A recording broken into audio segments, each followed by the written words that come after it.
Please subscribe and you can download this code from description below. Parsing an HTTP date string in Python is a common task when working with HTTP headers or logs. HTTP date strings are typically in a specific format defined by RFC 1123.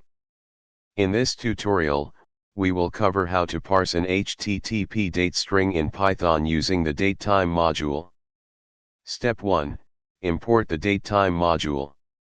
The datetime module is part of Python's standard library, so you don't need to install any external packages. Start by importing it. Step 2.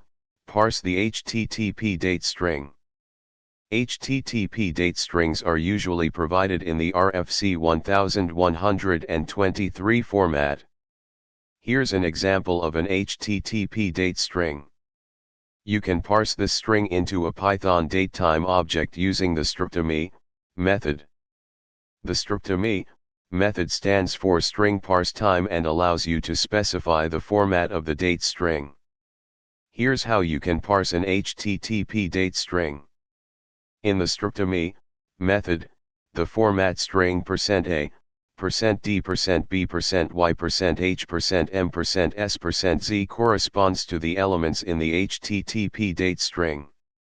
Step 3. Working with the parsed date.